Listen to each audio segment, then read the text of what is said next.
Welcome to another board game review by the Player's Aid. I'm Grant. I'm Alexander. So today we are playing, for the first time, Pericles, the Peloponnesian Wars, designed by Mark Herman and by GMT Games. I'm tired a little bit. We started fairly early this morning, around 9:30 or so, looking through the rules, getting familiar with the pieces. We had watched a couple videos, and at least I had tried to read through the rules. But it's now 2:45, and we're finished really with, I believe, one turn. We did one full turn. One full turn. And there was an hour break in the middle of that as well. And we paused through the rule book. We did. We had a lunch break and took kids to school and did things like that. But yeah, it's a big game. Very big. And if you played, the full game with 8 to 10 rounds, even if you knew the game well, this is a long game. I agree. Yeah, I'd be interested to see how well professionals right. who play how this well game, Mark Herman and his wife play this, or how long it takes If you play this them. with 4 players in a 4 or 5 hour game at least. Yeah, I would think a little longer than that, yeah. maybe. And that's, this game is similar to Churchill in many ways, uses a lot of the same mechanics. least ideas behind those mechanics. And that's also a big game. It's a long one. Although, we've got it down in a 2-player. You play with less people, there's less to do. It's a lot quicker. This game is definitely a step up from Churchill, I think. Right. Love Churchill, love that game. This is, I'm going to say much more complex. It is. Oh, I don't think there's a doubt. Yeah. Once again, you said it shares some of the same mechanics. It still has, and we'll show you the board here in just a minute, mainly to just give you an idea of what it looks like. But here on the left side is the assembly. This is where the debating over issues and control of those issues happens. You use cards. It is a card-driven type game. There are events very similar, once again, to Churchill in the conference cards. These are called the Aristophanes deck, which is based on a playwright from those times who wrote, I believe, 8 different plays. Mark used those for inspiration, and they kind of told the story of the Peloponnesian War in that time. But you've got the debate side or the assembly side, and it's made for 1 to 4 players. This can play up to 4.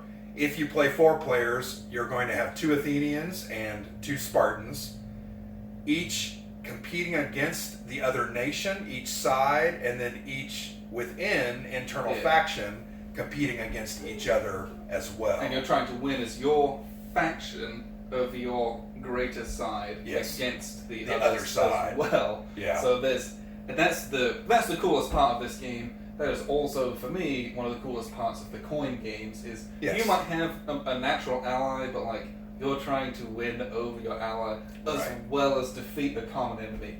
And that's why I love those games. That's one of the best parts about this game as well. Yeah. There's a struggle with everyone, and your allies aren't necessarily your allies, proper full-blown season allies. Well, along that same line, I felt like I had to rewire my brain for this game. I think we kept saying, if I do this or we do this versus, really you're doing things together because you're each playing one part of the sides.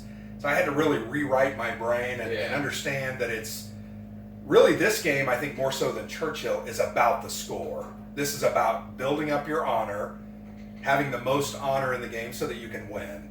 That honor comes through any number of ways. Controlling the assembly, winning debates, winning battles, taking hostages, which we never got to do, doing some treachery and some conversion of enemy bases to your side. There are a lot of different ways to score those points. On this side of the map, I talked about the assembly. This is the war theater. This is a war game, I believe, more so than Churchill. I know Churchill was, in my opinion, not considered a war game. It had war elements in it. This is a war game. This is about moving bits around on a board, getting into fights, winning battles, controlling types, making up your armies, moving around on a tactical board at your leisure, and conducting combats in a very traditional way. Yes. So more of a war game. Here's yours. Yeah. That's much more war game than here's a front. I'm trying to reach a threshold. I do that by adding tokens. I move on. I keep those tokens, I'm going to move on next time kind of thing. Yeah. Once again, very complex war game, though. There are many ways that you can do battle. There's one of the things we talked about, and we'll show you this here in a moment, but the battle logistics, in essence, fairly complex, and I think graphically we don't know that this clearly explains it, but we did figure it out. Yeah. Eventually, after about 20 minutes, I think, of looking through it. But we'll show you a little bit more of that player aid, a little more complex. Some of the movement rules are very specific. You can't move across certain types of lines. There's dark blue lines, there's light blue lines, there's light blue and dark blue lines with a line in the middle. It just means you can't do certain types of movements. So that's kind of different, I think. Yeah, although it makes sense. Yeah, everything's there for a great reason. There's just a lot of it. There's a lot of exceptions to things. And whilst the war aspect isn't necessarily the most complex thing in the whole world, this combined with all of this other stuff that you're doing as well, that's what makes it complex. It's you're doing this great tug of war game with lots of details and great stuff going on, and then you've got to remember all the war rules and the details as well. That's what makes it complex. There's almost 2 games in one. Yeah, you just have to keep a lot of info in your mind at one time. So what did you like about it overall? Pretty much everything. It made my brain hurt, but it's fantastic. I always will love this kind of the debate style mechanic. This moving back and forth with cards, debating issues, and those issues dictate what you can do and what you can affect them. I love that so much. There's these strategos tokens, an extra currency in there as well. There's more added layers of stuff to think about. And the actual combat resolution, once we figured it out, was really cool. Pretty cool. Yeah, it's not overly complicated once you actually get your brain around it, but it was fun. This is fun combat. It didn't get dragged down or bogged down or anything. I thought it was very enjoyable. I really liked the treachery element, placing different tokens, and they are a long-term investment. You're trying to build up a number of these treachery tokens to, in essence, convince the other side to come over to your side and help you out or defect or whatever, or foment a revolt, in essence, thematically. Really liked that element. I'd love to explore that more. We only got to do a little bit over one turn that took several hours, but we got quite a few out there. I think I placed them all. Right? I think I did an Oracle, and I did, what was the other issue I used? Just a diplomacy to put out. But that's the best bit, though. In a 2-player game, I control one faction on each side. Right. So you put them down, but I get a benefit from it as well. No, that's true. It is true. That was cool. And I like that it's not just diplomatic treachery. This is also straight combat treachery. Right. So you haven't just... Because they help in combat as well. You've paid the guards to try and convert a base. Right. These are also a combat modifier. Yeah. You've been like murdering some of their troops in the night, or stealing their resources, blunting their weapons. Very, very true. There's so much that everything does in this game. Yeah. Very rewarding. Yeah. I also liked the interplay between the two factions, as far as there's a lot of strategy about how you go about waging battles. As we know, the Spartans didn't necessarily have a huge navy, so I think they only have really 3 Peloponnesian naval units at the beginning of this scenario. But their combatants, their men, are really powerful. They count as 2 in a combat, whereas Athenian or Delian League troops only count as 1. Really liked that. So it's a matter of trying to figure out that tactical puzzle. How do I get into that box, and what units do I need to bring to bear to make sure that I win? Really liked that. That's something else we'd love to explore. Lots of great elements. Overall, I think I really enjoyed it. Let's take a closer look at these elements and show you what's going on. So this is the board, and this is at the end of one full turn, starting with kind of like we'd started with the very basic first turn scenario. There is easy, lots of colors, lots of bits and pieces, lots of components going on here as well. Beautiful game. Yeah. Really nice looking. This is, and I tweeted that out, this is liberty or death beautiful to me. Yeah, agreed. This board is just great to look at. It's a pleasure to just kind of sit here and sit around. It's not an eyesore in any way. So this half of the board is where you'll have the assembly. This is where you'll be doing your debating, and you'll be using your kind of debate decks to do that. And we'll take a look at those here in just a second. And this is the theater board, where all the combat and the tactical stuff happens. So over here we've got, this is the Athenian assembly, and then you have the Spartan assembly, and each one of those has a faction inside of them. So you have like a conflict between these two. Right, not this way. Not right. openly that way, right. at least. Right. So these guys are at war with each other, and these guys are diplomatically trying to take control of that greater war. But what I'm saying is you're debating against this side, not this side, on the individual issues. And that is very different to Churchill. Churchill is, I've got my faction, I'm trying to win all the stuff I want to win. Yep. And then, you have to be wary of those victory conditions in that game, where you don't win too much. Yep. This game, win as much as you want, doesn't matter. Like, it's just straight score at the end.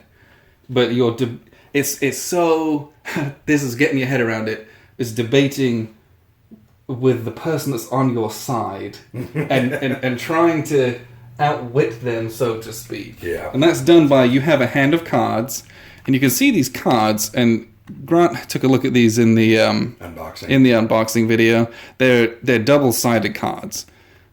So not double-sided, kind of dual use. Yeah. Top and bottom. So if you're the Aegead, you'll use this side. You're just having this way around. And if you're the opposite faction, Eurypontid, you'll be using them this way around. So it's efficient use of cards, and then so you have a hand basically of 6 cards plus your faction leader. He's the king. He's pretty powerful, and when you play him, there's an opportunity that out of his royal entourage, which is cards you've set aside, you flip them and you add a bonus, so he's like a 9 power. I really like that element. That's a strategic element about when to use that. Yes, and I liked it, and it's thematic as well. Yeah, he's got his military advisors, and he storms into the assembly, and he's like, nope, we're doing this. This is how we're taking and this. And so says this is a good idea. So you use him. And then the opposite is, or when you have both kings show up on the same issue, that both players play their king cards, no one gets the bonus because there's kind of a stalemate. That was really, really cool. And very similarly, you spend time picking the issues, and the controlling faction who currently has the favor of Sparta and is in charge, they pick more issues and put one closer to them. That's not an issue. Right. And then you both play cards face down that you've chosen, and you just flip them up, and you compare them. So this is 4 to 3, and they have a bonus. This is +3 if it's on an oracle, and this is +2 if it's on diplomatic, while we're doing a military issue, so no bonuses. You move the issue, the difference between the two. So we'll go 1 towards this side. And that to me is also very different, this kind of blind placing to Churchill. Instead of, because Churchill, you would have placed the 4, moved that issue up, and then 4, and then I would have placed the 3, moving it 3 issues back. And it's this counter debating. Yeah. There's none of that in this. You just play those blindly, and hopefully you play the better card. I like that. That was a very nice element. I thought it was very interesting. It's a little bit. It's much more risky. Very risky. Yeah, it is. And if you don't have good bonuses, things start to get out of hand real quick. And that happened to me, I feel, as well. And part of that is, these cards, you have this Strategos bonus. If you play this card on a diplomatic issue, you get to take one of these cubes, or one of these cylinders, and you'll put that kind of behind your little player board, and that's yours as a currency to activate your issues later. So very important. Won my military, and so you want to gain as many of these as possible in order to be able to activate as many issues as effectively as you can. And if you have any of these left over at the end of all of the resolution, you can turn these in for 4 for 1 honor. So there's also a small VP value there as well. So there's somewhat of that, and I think, I'm trying to remember, there's somewhat of that, and you may not be able to win that issue. It may be a diplomacy issue, and your card's a 2. But your card, if it's a diplomacy issue, may give you 3 strategos markers. Yeah. Or strategos markers, and you're kind of like, well, I really need those. It's not a total throwaway right, card. So you're playing that to get that benefit, to have that currency for something later. So you can't get caught up in trying to win every issue. You can't get caught up in trying to take it away from your opponent. You've got to try to play your cards based on what the maximum benefit for you is. I like that a lot. Yeah, it was excellent. And Churchill's kind of like that too. They add, offensive support markers and different things. Sometimes you do it just to do that. Yes. And so, these guys debate their issues, these guys debate their issues, and instead of it kind of like turning the tide of what's going on, it decides what your side can and will do in the fight. I love that interaction. Yeah, fantastic. And then you spend time, you take all of the issues that are on these tracks, and each faction has they have an identical set of these issues, but each of them are listed under each faction, right? So this is either an AK or this is an aristocratic diplomatic one, and then do I have a DF? Yeah, there's a demagogues. Yeah. There is a diplomatic one, but I don't have it to Here hand. we go. Yeah, right. And then you even those out between the players, and then you both take turns that you place them face down in these areas. So I'm going to put one here. Then and you have some rumor tokens that are nothing, so you can use those as bluffs. And the Spartans are doing that, placing all their issues out. So you could say, the Spartans are trying to do something here. Well, I might want to do something that might be a Spartan rumor, and you've wasted a good thing over there you don't need to do. But there's great interplay where you have to, if one side wins 5 issues and the other side only wins 1, the winning side has to give the losing side enough issues to even out that number. So you might win all the issues that you want, but you might not be able to control where they go because the other player is going to put them down. You still get the benefit if the other player plays them, if you're the controller of that issue. Yes. But you can't put it where you want it. That player then kind of determines where it goes, and it may not be as beneficial. Yeah, it might be suboptimal. And that's also a little bit of strategy. So I think one time I gave you a rumor and I gave you one issue because I wanted the other issues to do something. Yeah, or you want the rumor to put a distraction where you want it to go. Right. Very fascinating. The combat, you travel along these combat lines, and you've got, these are the triremes, which are just your navy. Long pieces, and then you've got, these are land-based units, and then there's some special, so you have here's the Spartan 300. 300. And then there's circular bases. You'll move your pieces from one box to another, and then you'll do combats. And the combats are adding up your side's pieces, and each of them have different values. So these are kind of 1 values. Your base is a 2 value, for example. Treachery markers are worth 1 in combat. So the Athenians have got 3, 4, 5, 6, 7, 8 combat value. The naval battle will happen later. So the Spartans have 1, 2, and then they have 3, 4, 5, 6, 7, 8, 9, 10. Plus 11, 12, 13, 14, 15. Yeah. So the numbers add up pretty quickly, and you'll also then pull whatever's left in your deck. This forms your battle deck, and you flip a card. We're going to add 4 to my combat value, and the Athenians are going to do the same. Oh, they get a 4 as well. That's great. That's what happened to us. Yeah. But if you've got something swingy like a 1, you're like, ooh, that can hurt you badly. And then the difference between those numbers, obviously higher number wins. Yeah, and the difference is how many losses that you'll take. And you take losses based on the composition of the enemy forces. Yeah. All right, so this is a quick look. I don't want to spend too much time. This is a quick look at the combat loss tables, and I've got it up pretty closely there. On the left side is the land combat. On the right side is the naval. So you'll notice, and I'll try to point this out a little bit. I'm going to focus on the land combat.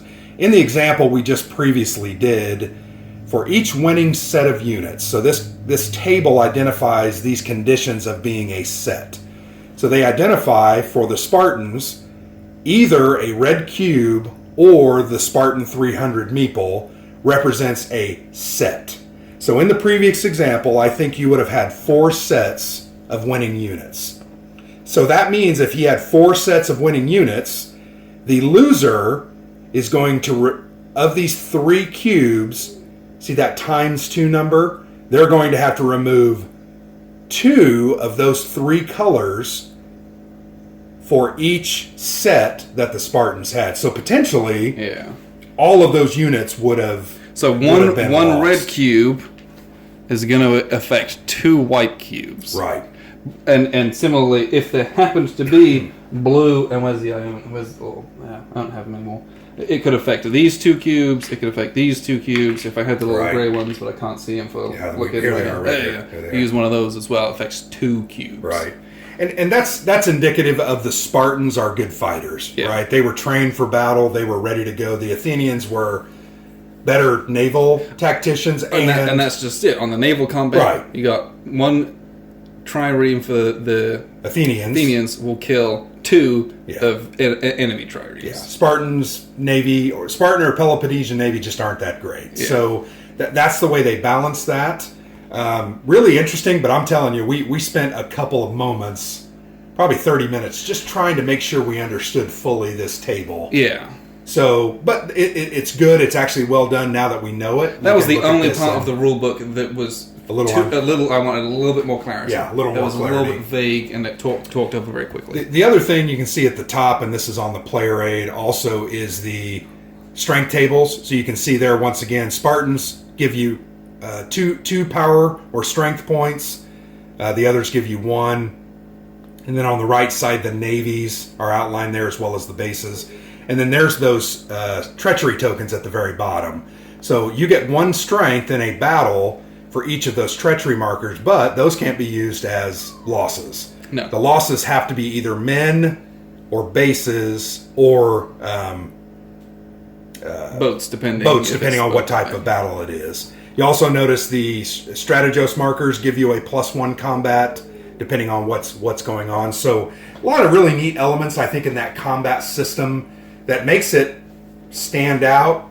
It's also very cool, and it's also more of a war game. Yes. You're really trying to figure out how to move strategically around this board to wage war and hurt the other side. And that was the big part of it here. So in the beginning, this war or peace issue is going to dictate what the board is. And we started in peace. And that changes what you can do militaristically. So we had a couple of the military issues that we're going to resolve.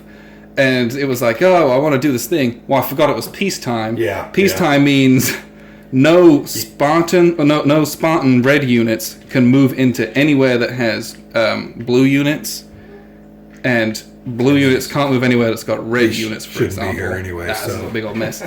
So, you can't take your most powerful units in there and declare full war on them until war has actually been declared. And so that's where the complexity comes in. Is that war and peace changes entirely what you can do. Yep. And within that, your military issue has 3 different things that it can do based on the conditions here. So this is a friendly hex. You can do something here. You can build units typically. Yeah. This is an enemy-controlled hex. You can pretty much march in there, but only during war. And then in a contested hex, which is what we had here, this hex was contested. Even though we're at peace, these are league forces, little provincial guys. They can fight as much as they want. They can't move into places, but they're already there. It's already contested. So you get another subset of rules. So that's where a lot of the complexity comes in, is the exceptions to a lot of the different rules. And remembering, I have this issue, how can I use it? and that was another thing. Actually, the player aid has very good examples for the different issues. You can see, so the military one that we're talking about is right there in the middle of the screen. Those are the 4 or 5 options. I think it's 4 options, right? Those are the options that you have. So you got to remember, do I meet those conditions so that I can use that? And that's important to remember. And you've placed them all face down earlier, so it's remembering where I put them and when. It's a mental exercise, trying to say, it's concentration. What did I do? So that's a look at the board. Once again, we only played 1 round. We were really just trying to learn the game. But this gives you a good look, I think, at the different mechanics and elements, as well as the beauty of the components. So we hope you enjoyed that. We're going to go ahead and do a quick wrap-up. So we'll do a quick wrap-up. Alexander, what did you like about the game? And maybe one thing, I know we struggled with things that we didn't like. One thing that you maybe had a concern with. Love the debating. I always love that interplay and the struggle between getting to do what you want to be able to do. And this takes it to the other level where you've got the 2 factions within your side. Right. That intrigue is fantastic. The combat is also great once you get hit around it. The combat resolution was fairly simple, once you actually were doing the fights, so I don't feel like it bogged down a lot in there. Yeah. I really enjoyed the dual-use cards. The top is the one, the Aegeid, and the other is the Aeropontid. So I really liked that. Very well done. Rather than having another deck, because then you also kind of look and see what the other side's cards potentially could be coming up in the future. I kind of like that. It helped you familiarize yourself with that. I also love the assembly and debating mechanic. Love that in Churchill. Really enjoy that in this game. And I know that's the design focus of this Great Statesman series is, war-related elements, but also some debating, some talking about tough issues. I think the one thing that I didn't like, and we kind of talked about this, was the initial attempt to understand the combat table. Just a little unclear. But now that we've got it, I think we've got it. So that's going to be first edition game. Maybe the next edition, they can add a little detail. We also didn't read the entire playbook before we played. If we'd done that, we might have not had these issues. But fantastic game. I would recommend this highly. Yeah, absolutely. Get out, get a copy, and start enjoying this immediately. As complex as this is, ton of training scenarios to take you crunch by crunch through each different thing. Would highly recommend that for newer players to tackle what is a fantastic game. And I think that's something I'm going to go home and just try to play through a couple of those. One other comment I wanted to make, I did an interview on Pericles in October of last year with Mark Herman.